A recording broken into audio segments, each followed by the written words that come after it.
He was an early success in business, but to be true to himself, he became the sculptor E. Paul. We visit his studio a few steps from Old Centenary College.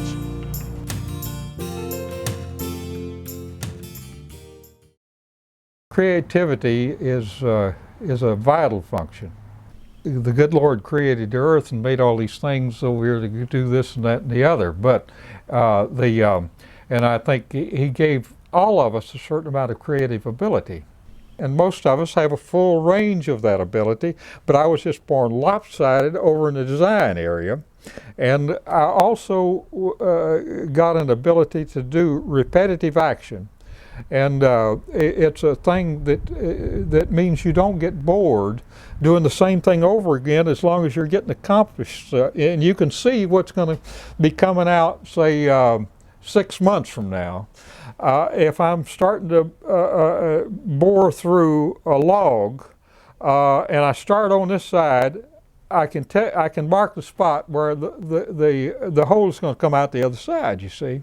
Well, it's just one of those things that you're born with. If you're born with a fine ear to tune that organ down there, it might indicate a calling. I can keep on doing the motion of making what I'm doing, but I'm thinking about inventing. In other words, I'm inventing something else. And by the time I get through the day, I've got about 20 different projects that I could be doing, see. I've learned to put them all in a file and let them come up 10 years later. So I don't know where all these things come from, but we inherit them some sort of way. It's a combination from someplace in the past, and it may be something that shows up that hadn't been there.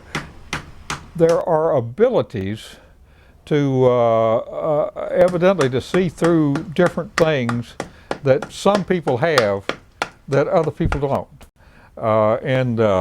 So I just listen. Those little mushrooms in there, they're big mushrooms they are, but they're made out of sycamore. One's a trunk of the tree and one's a branch of the tree, and I've made them. They became mushrooms in outer space.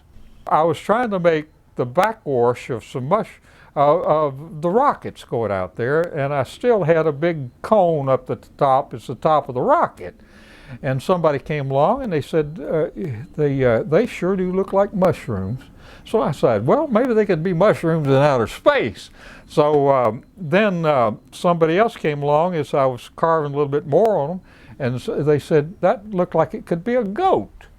And I said, well, let's see if it'll be a goat. So I just carved a goat there and carved his horns back like this and made him talking out of the side of his mouth. And I said, that's an old goat talking out of the side of his mouth. Well, how are they going to be mushrooms in outer space? I said, well, you know, they took on personalities like this. So this one took on 4 different personalities, and the other one took on 2 different personalities.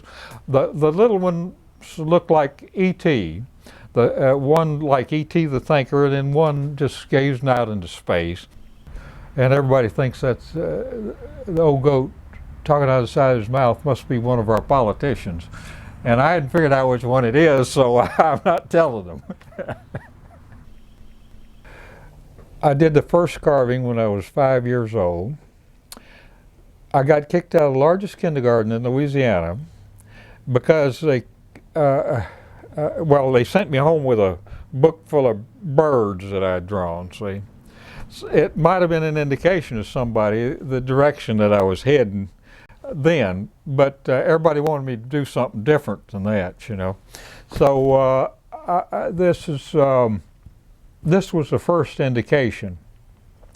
When I got off to college and I was going to school out in California, and I was working for a construction company part-time, they were building an addition to a Presbyterian church there, and they want the stones hand split like they were in the old days to fit the rest of the hand split stuff, pick out the patterns and everything. Well, you can guess what I was doing with stone a little while.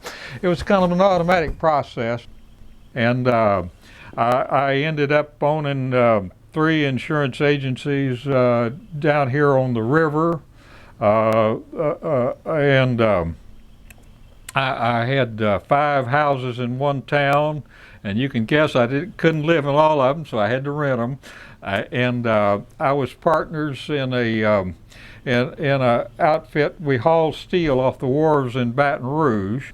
I was doing work on one floor of a building in different fields, and then I was doing on another story of the building. I was carving things out of planks and whatever, just whatever I picked up off the street, out of the trash pile, out of whatever.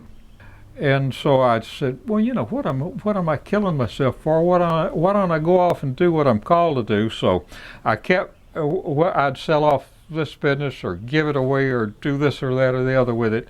And at the age of 33, I started doing this just about 5 or 6 hours a day or something like that.